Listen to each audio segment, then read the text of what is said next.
Welcome back to Paperback Ponderings. Today we have a very exciting episode, and I'm gonna say it. I know I say it every time, but it's exciting. We are going to talk about Red Rising by Pierce Brown. This is a book that both of us have been wanting to read for quite some time. Makes a little stir, and we are so excited to talk about it because we both have like raving reviews on it. For anyone who hasn't read it or hasn't heard of it, it was actually the winner of the Reader's Favorite Debut Goodreads author. So when it came out back in 2014, it won the debut. Very cool. And it was also nominated for favorite YA fantasy and science fiction, which I find interesting. I have opinions about this being a YA book, but I was going to say the same thing. Yeah. Let's come back to that. Yeah, let's come back to that. But Kyla's going to start us off with a little bit of a synopsis of Red Rising. As always, we're going to have a small section of spoiler-free. You're going to get our thoughts, opinions, feelings, and ratings, and then we're going to jump into the spoilers because, goddamn, I just want to get talking about it. We've got a lot to say. So much to say. Kyla, take us away.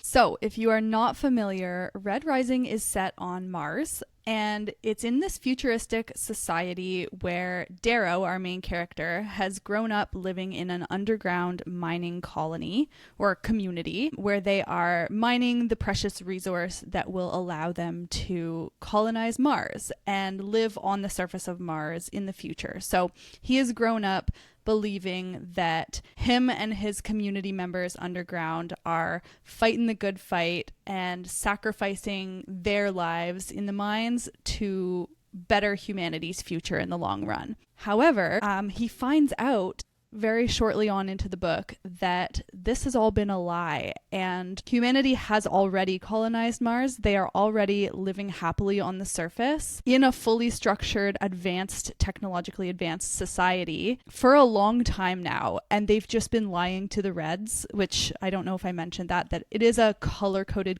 caste system in which the Reds are the bottom of the barrel and the Golds are the top. So yes, the society has just been lying to the Reds, keeping them as slaves underground, believing that they are working towards something when in reality it's already there and they're just slaves. So this whole book is kind of the process of Darrow realizing that and taking the first steps to rebel against this by infiltrating the famous Institute for the Golds, where the Golds go from being regular Golds to like superpower Golds, basically. It's like the gold boiling pot where they weed out the weak and the winners. Yes, yeah. This is where the leaders and the power people are formed. So Darrow is infiltrating and he's got a long-term plan. He's playing the long game and he's going to take this society down. Mm-hmm. Yeah, I did my classic thing where I didn't know what this was about when I went into it. I was just like, yeah, let's read it. Everyone's talking about it. Let's know what the good book says, you know? Pleasantly surprised by that turn of events. It kind of, in this situation, not in all situations, but in this situation, I think going in blind was actually good. Okay. And I think it kind of kept me surprised. It kept me on my toes. It kept me engaged. Kept the book very fast paced. And in general, I think like 5 out of 5, 10 out of 10 for this one for me. Did you have, so you didn't know the synopsis, but did you have expectations that had just kind of formed in your brain already, or were you just totally like, I have no clue what's going to happen, but I'm along for the ride? Totally no clue. Okay. I think I had a slight idea that it would be sci-fi-esque. Okay. But if I'm being honest, I didn't feel like it was sci-fi-esque. I wouldn't even like necessarily say it was sci-fi. The only reason it's sci-fi is because it's got like the futuristic vibe and it's based on Mars. But to me, the setting of Mars was basically like Earth. Yeah, I think because of the fact that they had colonized it and created this atmosphere that they can breathe in and then thus be able to grow vegetation like they do on Earth. So I agree with you. It didn't really feel particularly like what we imagine Mars to be. No, not at all. It was very far from sci-fi for me. And just with the content, I mean, you do have the technological advancements of like weapons and tools and gadgets and stuff that they're using throughout the book, but like largely a large part of what is happening in the book feels very primitive. So it doesn't have that sci-fi feel I found. I totally agree because of the way it kind of goes back to the politics of it. And like you said, it's very primitive, just like in general. It's a story of like power and power possession. Yeah, not sci-fi at all. I was talking to someone about this a couple days ago and they were like, how YA is it? How sci-fi is it? Because they asked, you know, like, what can I expect? How sci-fi, how YA? And I was like, not sci-fi, not YA. To be honest, I kind of described it as like a Lord of the Flies meets like dystopian society vibes. Not at all sci-fi. Maybe we'll get more of that. Like maybe we'll get more of that as the series goes on, but the setting, the technology that we're exposed to, like there are elements that are kind of sci-fi-esque, but it's not the backbone of the book. No, definitely not the backbone. But I did find I think I was getting more sci-fi vibes than you were, just because especially in the beginning when we're getting all the lingo of the different drill components in the mines and the different types of weapons, and everything has a different name than what we would know it as. So I think the differences in language where they had me a little bit like, sometimes. So I was getting a bit sci-fi vibes from that more so. But in terms of the YA part of it, I went into this fully under the impression that it was an adult book. I was not aware that Darrow at the beginning of the book is like 16 or 17. So, and you can really see his youthfulness, I find, at the beginning. Like he seems like a teenage boy in his attitude and his kind of cockiness. But I do find that very quickly changes. But it's interesting, like I think the YA label on it is like a technicality, I guess, because he is under 18. Yeah, I do find that like it's almost like Darrow at the beginning of the book and Darrow at the end of the book are like two completely different characters. Oh yeah, I completely agree. And the evolution of him is like really fascinating to see. It's also very believable through his missteps and the ways that he kind of F's up. Like you can see that. I do think like the Darrow pre Under the Surface and post Under the Surface, like, yeah, not giving teenager post Under the Surface. No. Even Under the Surface, kind of like cocky in the way that all teenagers are, very self-assured and think they know everything about everything. And I don't know if I vibed with that in the beginning. I was like, I don't want to read a book about a married 16-year-old. Like, this is weird, you know? Yeah. I was a little bit icked out by that, but then quickly kind of like forgot that he was so young with what goes on in the story. And by the end of it, I think it does say that he's 18 now. So you spend like 2 years of time. Yeah, he matures quite a bit. I found personally, I was seeing a lot of similarities between Red Rising, the beginning chunk of Red Rising, and Sunrise on the Reaping, actually, by Suzanne Collins. Like, specifically in the characters, Darrow really reminded me of Haymitch. Haymitch is not as cocky, I don't think, but he's got a little bit of that vibe in him. But also the relationship, because Haymitch also has a sweetheart at 16, not married, but like a sweetheart. And he is very much obsessed with her and in love with her in the same way that Darrow is. And she, in Sunrise, is very kind of that carefree, fight the power type girl, just like Io is in Red Rising. So I was really vibing with that there. Yeah. Still got to read that one. You do. Plus, like, even from the original Hunger Games trilogy, I found that Darrow's mining town felt a lot like District 12, just an underground version of it. 100%. I was also feeling like very briefly moments of Forbidden Alchemy with the mining town. Yeah. And Darrow being kind of like Patrick in the sense that like he's so young, but he's kind of regarded as like a quiet leader, like an informal leader of the colony or the underground town, I suppose. Yeah, the people kind of idolize him and look up to him. Yeah, because he's got the skills necessary, but he's got the like temperament of a good leader, even like in those beginning stages. I think he just didn't have the necessary motivation to really take advantage of his position or make a change with his position in the beginning. Yeah, and like that is an interesting part I found, because I really liked, despite the fact that he at the beginning of the book didn't have that motivation to make a change, he was very kind of resigned to his fate, but I liked how he looked at it as in like, I have family, I have dancing, like I have community, and so really what else do I need? Like, yeah, I might be under the surface and doing a really hard and shitty job, but I have the things that truly matter in life. And so he was able to make his peace with it for a time. Yeah. Because of that. Yeah. I thought that was interesting. Yeah, no, he had like simple desires, simple needs, simple kind of like outlook on life. And there was a lot of like potential there, but it wasn't quite tapped. And like, as we know, he's forced into certain circumstances. But yeah, it was very, I really liked that setting actually. And I'm curious about when we'll get back to that, if ever. Like, I'm assuming at some point we are going to get to go back to the mines with Darrow in some capacity. Yeah. I think when that time comes, it will not be as sweet as we think it will be. It'll be a hard transition.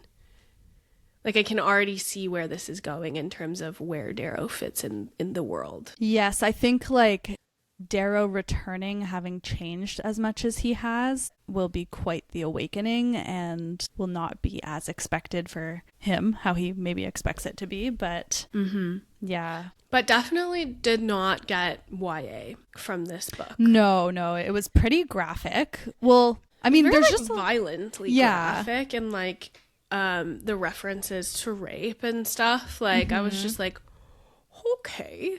Rape and mutilation, and yeah, it was really holding nothing back. Like, if you think Hunger Games is violent, this is violent in a different way, in a more so way. Yeah.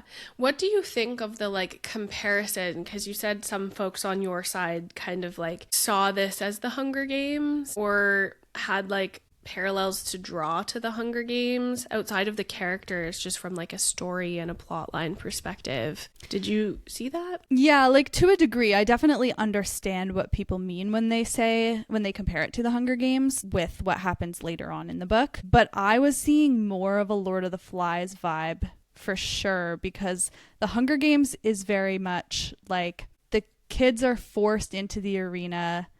They're trying to survive. It's very much like survival or not survival. And like, yes, you have the bullies who are, creating packs and stuff, but like it is very much survival, where this is more politics based. And it's not supposed to, like, the point of it is not death in the way that it is in the Hunger Games. Yeah. So this to me seemed way more like a descent into like the human animalistic side and power plays and who can come out on top and who can be the shystiest and the sneakiest and stuff. In addition to that, the extra violence and the kind of insanity that happens sometimes. Yeah, the anarchy that comes without rule of law. Yeah. Yeah, I totally agree. I would say I definitely don't necessarily, like, the Hunger Games is great, but it's kill or be killed in the Hunger Games, whereas this, like, that's not the point. The point is to exert your will and establish society where there is none. I think too, this one felt very much like, in the way that Lord of the Flies is like a bunch of kids who no longer have adults governing them and are like loose to do whatever they want for the first time. This felt more like that than the arena where the kids are forced in. It felt very much like what would happen if you let kids do whatever they wanted. Yeah, which apparently is not good stuff. No, definitely not. Shall we get into the spoilers? Yes, yeah. So to round up, you said you gave it 5 stars? Oh yeah, definitely. I haven't done it on Goodreads, but yeah, 5 stars for sure. I think I gave it 4 stars only because, like, I loved it, totally loved it, great book, but I think we're only going up from here. And I think I'm only going to get more emotionally invested than I was. We'll talk a little bit about like stuff like character depth and stuff as we get into the spoilery section. But yeah, I think like totally loved it, but I think we're only going up. We have more ground to cover. Yes. Yeah. Okay. So if you have not read Red Rising yet, then hop off because we are getting into the details. Yeah. I don't even know where to begin. I have so much to say about this that like I have nothing to say at all. I think that like I personally really, really loved the Lord of the Flies component of this. Like I loved the characters and the ways that you learn about them. And I love that he like kept learning over time. Like he wasn't just, you know, gifted at leading. It was almost like he had to learn some pretty tough lessons through the institute, like through this simulation, through this game. In order to like learn the necessary things that he needed to learn to effectively lead and motivate a whole kind of colony of kids. Yes. And I love that he kind of fucked up a couple times. Like he came real close to not surviving multiple times. And I love the way that it was written in the sense that you kind of could like pick up certain things or where things were going, but ultimately like the unfolding of the plan was a surprise to the reader as well. Yeah. And I think that when you do this wrong, it can be really jarring for the reader. Yeah. I.e. like what we saw with not Iron Flame, Onyx Storm. Onyx Storm, yeah. It can be really weird and confusing for the reader, whereas in this situation, every time Darrow had like a brilliant plan, I was like, oh yeah, let's go. Buckle up. What's he got up his sleeve now? You know? Yeah, there was something really unique about the prose itself and the narration style. Like, I really felt like I was in Darrow's head, or like it was Darrow telling me the story and not that I was just reading the story on paper. It really felt like his voice was coming through in the text, and it did jump. Like, it's crazy to think that this book took place over years. Like, how long were they in the simulation, whatever, the competition, whatever it was called? Like, yeah, I kept thinking while I was reading, every time it would be like, so we hung out in the cave for a month, and I would be like, a month? I thought it was like a day. Time. Yeah, I was like, oh my God, like, how long are they going to let this go on? Like, is it really just going to actually go on until it ends? No time limits in place. So yeah, that kept blowing me away. I definitely didn't expect the whole book to be this trial simulation game type thing. 100%. Neither did I. I didn't really know to expect like anything, obviously. But it was a pleasant surprise to be like brought into this game and then watch it unfold, and the power dynamics at play, and like the ways that he's motivating the folks that are following him, and like he's trying to lead by sheer brute force, and he realizes that doesn't work, and then he tries something else, and then he makes allies, really loyal allies along the way, and he learns slowly like what's effective for motivating people, what's effective for bringing out the brilliance in the people around him to create like this system that returns exponentially for him in terms of winning the game. Yeah, it's cool that like when he is changed into a gold and he's given all this rigorous training to learn everything that a gold would have learned throughout their entire life, to be able to keep up with them mentally and not give himself away. The fact that he could learn all of that so well, like so seamlessly, that he was at the top of the Institute's testing, but then he still needed to go into the games and learn that, what you were just saying about how people operate and how leaders operate and how society works with how people choose to follow certain people. So like he couldn't learn everything just by memorizing things beforehand. He had to get that lived experience. 100%. And I find it fascinating that like, yeah, he had that maybe innate sense inside of him prior to being carved and made into a gold, but they really like honed it in him and like developed it in him after the fact. And just like, yeah, the way that he had that, it didn't come easy to him. Like none of it came easy to him. There's nothing I kind of like despise more than an indignant, righteous, like protagonist who's just like naturally good at everything all the time and has no setbacks and no failures and no learning opportunities. And they kind of just like everything works to their favor. And we didn't get that in this book, and it almost made it even better to me. Definitely. Yeah. Yeah. How shocked were you about Titus being a red? I was pretty surprised. I'm not gonna lie. I was pretty surprised. But then he said the bloody darn or whatever. Bloody damn, and I was yeah. like, bloody damn. And I was like, Yeah, you have that moment like, wait a second. yeah. It all makes sense now. It doesn't. Like, it does because, you know, of like maybe the rage that he had, but it doesn't from the like aspect of like evil things happen to you, so you feel justified in doing evil things to other people. Like, I guess that makes sense. That's how terrible people kind of become. But yeah, I found it interesting that like Ares, the organization, would even put someone like that in this position. I'm assuming that Ares planted Titus and Darrow. Yeah, well, that is kind of the question, I think, because Darrow doesn't know either. Like, and it could be that there are other organizations or just kind of freeballing people who would do something like that. And it begs the question of how many others are in there. Yeah. But definitely Titus was unhinged, like, for sure. It's like you understand where his rage is coming from and why he was acting the way he was, but like he was reacting in a very unhinged and psychotic way at the same time. I found it interesting that Darrow even made the connection of like, this would be me if I let that rage consume me, kind of thing.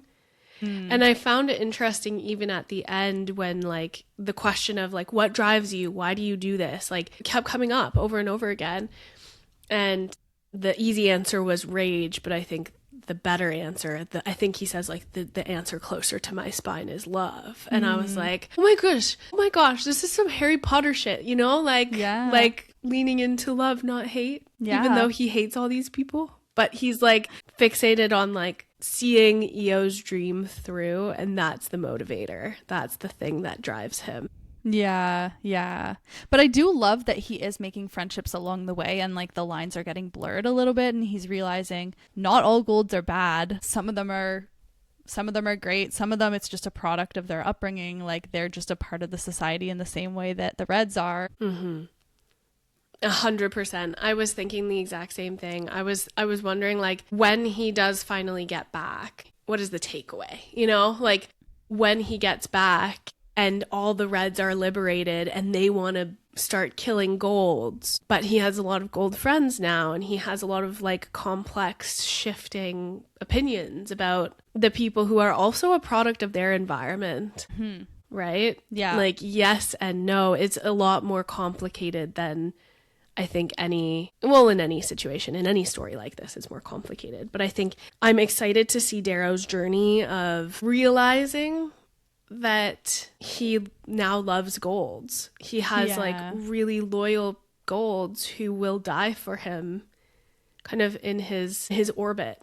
Pax dying was like, oh, I know, that one was so sad because like it didn't need to happen, and it was so silly. It was so silly that Darrow was gonna let the jackal go at all. Like the fact that he basically freed him, or he allowed him to free himself, and then he was like, well, I can't go back on my word, I've got to let him walk away. And Pax wouldn't have died if Darrow hadn't tried to stick with righteousness and his honor. Yeah, Pax was good. Pax was real good. I even like started to like Tactus a little bit. And Severo is like the black horse that no one knew they would love, but I'm just like obsessed with him and his weird tendencies. Severo is so great. I am so excited to see what more comes of him, especially because I think he was kind of set up to look like he could be a red plant too, in the way his attitude is very gritty and he's not proper and, you know, posh and polished like the rest of the golds. He was very like bottom of the gold barrel, I guess, and swearing and kind of seeming like a street kid. So he was almost set up to look like he was a red plant, but then we learn that his father is, what's his name? The Mars. Wait, the Mars Proctor. I forget what his actual name is. don't think we know. We just know it's like Finchner? Fitchner. Yeah, Fitchner. Finrich? Finrich, close. Yeah, so we know that his father is a gold too, unless they're like a double red to gold plant or something. Maybe, but that seems unlikely. I don't know. I think that like even within the golds, you start to see a hierarchy. Yeah. And that's just like becoming more and more blatant, and kind of like you see it more and more. And it almost like drives home that they're all a product of their environment and their birthrights, I suppose. Mm-hmm. Yeah. I was just going to say, last thing on Severo, though, is that we see him realize, I guess, he may have put together that Darrow is a red because he was the only one who saw the footage where Darrow says bloody damn before killing Apollo, and Severo's the one who edits that out. So like, does he put it together, or is it one of those situations like Darrow mentioned at one point that a gold might not even know what that means unless they were looking for it specifically? So does Severo know? Is he going to be the first one on board for toppling the system, or what? I think he will be. I think he'll be like an unexpected, or expected, I expect it anyways, ally in dismantling the system, because for a few reasons, I think. He was also subject to like the injustice of being put into the passage as the like lamb for slaughter, and he was the wild card that survived the passage that nobody expected. What was the other guy's name? The other like prime something, Primus or some, or Prius or Priam the Priam. Yeah, I think like I found it like they almost both have a secret now. They both have that, not that it's a full secret because I'm sure all the proctors know, and he had to face like, the injustice of doing something outside of what was predicted of him, and therefore he's not getting aid or assistance from the powers that be. I hope that we get to see him. I find it interesting the end of the game when Augustus comes and wants to sponsor or like bring Darrow into his household. He says something along the lines of like, these aren't your friends, these aren't your like, they're not loyal to you. This is just a game. They're going to go on to do other things. And I want to know like how true that is. Like, I hope that's not the case. I hope we get to see, some of our key players from this simulation in the future. I'm sure we will, but I'm curious like how much exposure we'll get. Yes. And I'm also very curious about the Darrow and Cassius bromance, because I was very on board for that. I loved their relationship. And I was sad. I mean, it had to happen, their little throwdown where Cassius found out about Julian and everything. But I am rooting for their resolution and makeup. I know, yeah. I don't know how. I think like it's going to be complicated between them. I feel like given that Darrow is now kind of aligning himself with Augustus, like the Augustus family, and how Cassius is on the other kind of side of that. I don't know. I think there will come a point in this story where Cassius inherits the title of his family, and he's forced to choose between like loyalty to the title and the world that Darrow is trying to build. Yeah. I think that'll make a really interesting character arc for Cassius. Yeah, I don't think their story is over, but I think there's like a lot to kind of unpack. Yeah, and there. How much will we even see Cassius if Darrow is with the Augustus people all the time? I was really surprised. I did not expect Darrow to accept his offer. I thought he was gonna basically throw him the middle finger, but so once again took the story in an unexpected direction. Yeah, in general, I was a little bit nervous for all of those folks kind of coming to Olympus and the consequences that Darrow might face after doing what he did, which is like literally just pissing all over their simulation and saying like, I'm not going to listen to your rules, like try and go against me and I'll go against you 5 times harder kind of thing. So I was a little bit worried, but I think like it's kind of ironic that they respect his power because he emulates all of the values that they hold close as a gold society, but they've let the enemy in doing so, which Yes. is kind of funny. Yeah. Were you expecting Mustang to be the Jackal's sister? No. Were you? No. I thought briefly that maybe she was the Jackal's ex-girlfriend, Me too. Yeah, but I did not expect that she was the sister. I agree. That was a great twist. Yes. Yeah. Yeah. Did you think, when we found out, did you think that she was actually going to betray Darrow, or did you think she was loyal? I thought she was going to betray him, honestly. I didn't expect her to like turn on her brother for him. I think she's a more complicated character than I maybe gave her credit for. Yeah, well, we don't get a ton of detail about her. Like, Darrow spends a lot of time with her, and I feel like the most we really knew about her was that she's kind of sly and sneaky. Mm-hmm. But other than that, we really didn't know, like, we didn't even know her real name for most of the book. Yeah. And nothing about her family life because she didn't tell him anything about that. And, like, because of the way it was written, where time was passing in large amounts and it was kind of Darrow recounting it in chunks, Yeah. we didn't see every piece of dialogue. Like, he'd be hanging out with friends and they're having dialogue, but we're not seeing it on page Yeah. as much. So I think there was, like, maybe a little bit of character development missed in that. Yeah. I do also think that there's more to her from a, like, I think she knows maybe a bit, or she has an idea that Darrow is not gold. You think? Yeah. Because she nursed him, and when he was like in his fever shouting out for EO, and then like she's been humming her song, she saw the execution on the HC.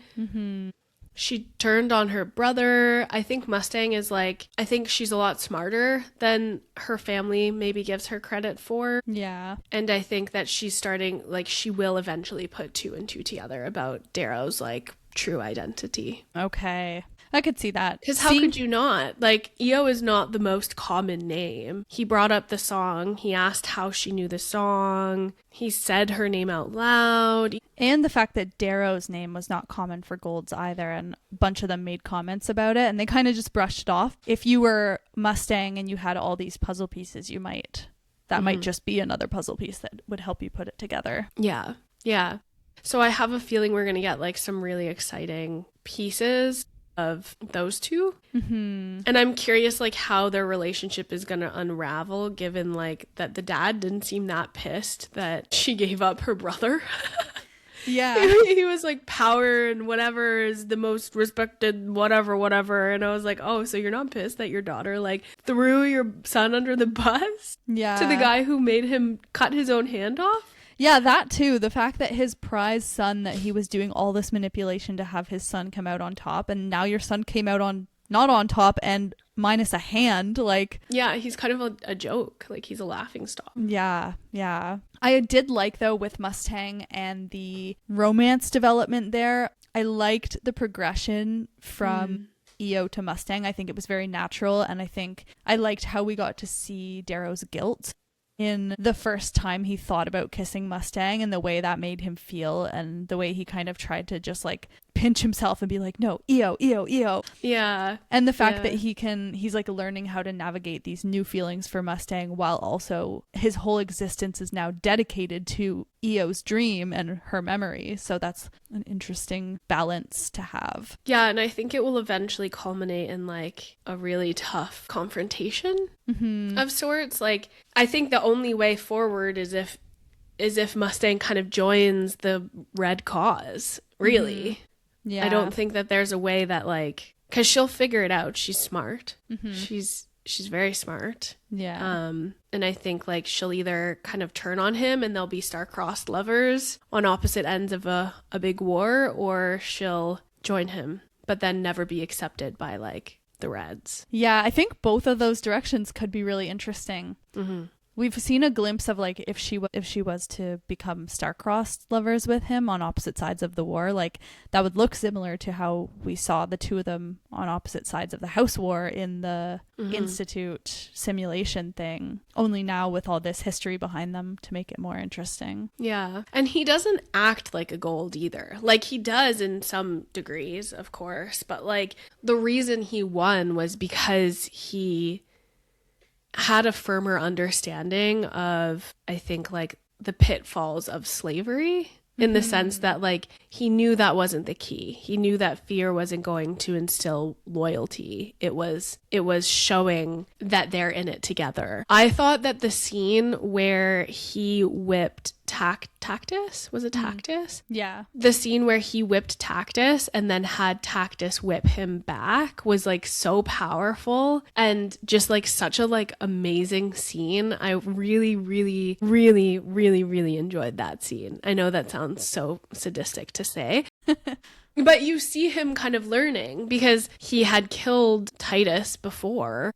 And he saw that like the fear that created only worked against him. It wasn't fear that was going to make people want to follow him. Yeah. And he learned that lesson pretty quickly and then kind of pivoted when the same situation presented itself again and did something different. How can I instill loyalty in these people who are, for all intents and purposes, my enemies? Yeah. And Pax having to take over and then crying from having to whip him. I was like, yeah, he just like loves him so much. Pax is this gentle giant kind of. Yeah. Well, yeah, not, but in not the beginning so we gentle, hate but... him. Like in the beginning it's like, this guy's a doofus. Like he's so dumb and brawny. And then by the end it's like, oh, Pax. Yeah. But yeah, I thought that scene was really good. It was a great scene. Oh, definitely. Yeah. One other death. Well, we had a couple deaths, but like Julian's death, I fully did not expect, when we got to know Julian a little bit before then, fully did not expect Darrow to be in that situation up against Julian and for Julian to die so early on. And I can see why it needed to happen, but that surprised me a lot. Yeah, I guess I wasn't really like that invested in Julian. I found it more interesting, like the complications that arose after he died. To be honest, it didn't really faze me. I kind of actually thought that it was interesting that like Darrow had regret over it, like that he was like so torn up about it after the fact. Because I think that like I just expected him to be a little bit more like cold and hard and like, well, this is like a means to an end. I have to do this thing. But he was like really torn up about it, incredibly regretful. Well, that was his first time killing anybody, I think. Yeah. And I like know, he had spent that whole transit ride with Julian, like chatting with him. I think there was an innocence to Julian, and the fact that we got to see beforehand the fact that he was so proud of his older brother and just not jealous at all that his brother was going to take all the accolades within the family and the society. He was just like so proud to even be related to his brother and just idolized him. And I think it just made Julian seem really innocent and kind of pure a little bit. So yeah. I think Darrow picked up on that as well. And that's a lot of where the guilt came from. Like he was like, Julian is not the gold society that I'm trying to take down, like Julian as a person. But yeah, it made for a very interesting storyline. Yes. But other deaths, though, Leah, I was personally not very fazed by. No. And we have talked about this, how, like, in general, the girls are just a little bit like blank slates in this story, aside from Mustang and Io, which are like, their usefulness is through romance. Is through their relation to Darrow. I really felt like, wasn't really fazed when Leah died. No. My only like thought about it was like, oh shoot, she just had a budding romance with Roke. So that sucks for them. But I felt no emotional attachment to Leah as a character. And same with Quinn. Yeah. We know nothing about these characters. They're just there in the background. Yes, I agree. Yeah, I am excited that Roke is not dead. Yeah. That was a fun development. I was like, oh, that's a surprise. Yeah, especially because Roke, too, it was kind of a three-way bromance with him and Cassius and Darrow. And now with the Cassius-Darrow conflict and Roke choosing Darrow in the end, so now Darrow kind of has that original friendship back. Yeah, I think Roke is another one that's smarter than he seems and will put together what's going on with Darrow and probably still follow Darrow. Yes, I think we might see that with a lot of Darrow's little clan that he's created. Them all kind of slowly putting it together, but they've built enough loyalty to him by this point. Yeah. I really liked the scene as well when they're around the fire with Apollo and Apollo is trying to turn his generals against him. And he's like, you know, pulling on all these levers that he thinks is going to expose a weakness for Darrow, and all of them are just kind of like, fuck off. Like, yeah. no, Yeah. we're not interested. I thought that like display of loyalty was really good. It was a really great like scene too. In general, I think there were just so many great scenes where it's like, fuck yeah. Yeah, the book really kept you on your toes. And it was so, there was always something around the corner that was about to happen. There was really no slow parts, I found. It was very go, go, go in a very good way. Yeah, I would say the only two slow parts for me, which like weren't even really slow parts, but worth mentioning, is when he's getting carved. Like, yes, that kind of took some time and I was like, oh, and I also What's just happening? didn't like it. Yeah. Yeah. I was like, what? No, he's a red. Bring back the red. They're taking his eyeballs out. Like, Yeah, they're taking his eyeballs. They're changing his hair. Like, they're what is putting happening? new bones in. Like, what? Yeah, they're grafting his skin. Like, I don't know. I was a little bit icked out by that. Definitely. Yeah. But I think that like that was a little bit slower. I was excited to get to kind of like the meat and potatoes of the Institute.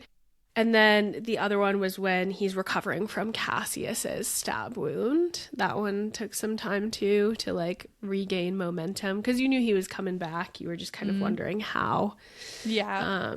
So yeah. Yeah. Those So are my two times. do you want to talk about future directions? We kind of did talk about future directions, like what we are kind of expecting with in terms of the friends and everything. Yeah.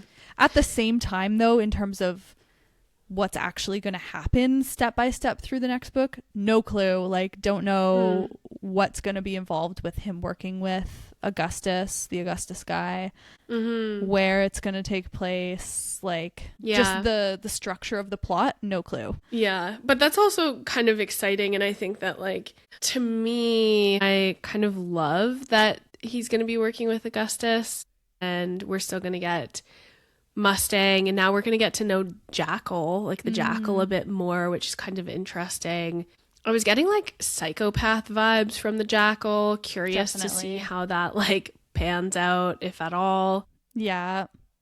I'm I wonder very if excited they for can the just direction. like put a new hand on him. Like maybe the cutting off of the hand is just actually not a big deal. Yeah, I was thinking that too with like the advancements in like science and technology. Maybe he's gonna have a robot hand. Yeah, it's very possible. Or like a new, you know, how Darrow was turned into a gold, like Yeah, just like an actual new hand. Yeah.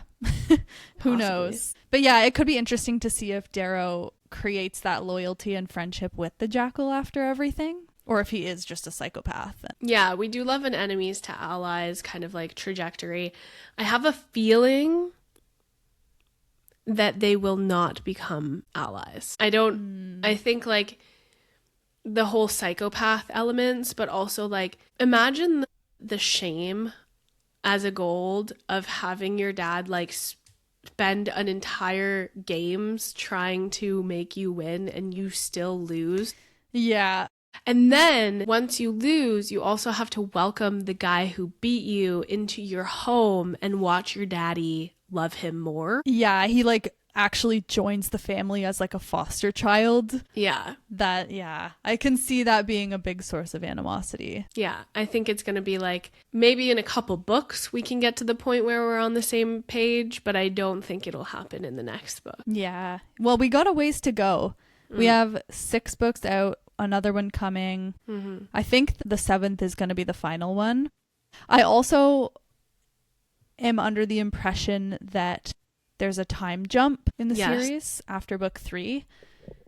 So yeah, just overall, I have absolutely no idea what to expect in terms of like what's coming in the second part of that, like after the time jump. Like, me too, but I'm very, very excited for it. And I think like this series is setting up to be like a really epic kind of like standout series in my mind. It's not just a good series that I'm enjoying. I think like it has the potential to be a Hunger Games. It has the potential to be a Throne of Glass, an iconic Avatar, like an iconic epic series. Yeah, I think so too. I think it's definitely shaping up to be an all-time favorite. Yeah. We'll leave it there for Red Rising, and hopefully we will do this again for the future books in the series. I think that'd be fun. Do a little analysis of each book. But yeah, thank you guys for listening. And if you are on your Red Rising journey too, hit us up on Instagram at paperback.ponderings, or if you've already read it, also hit us up because we want to talk more about Red Rising. Yeah, and we will see you next week.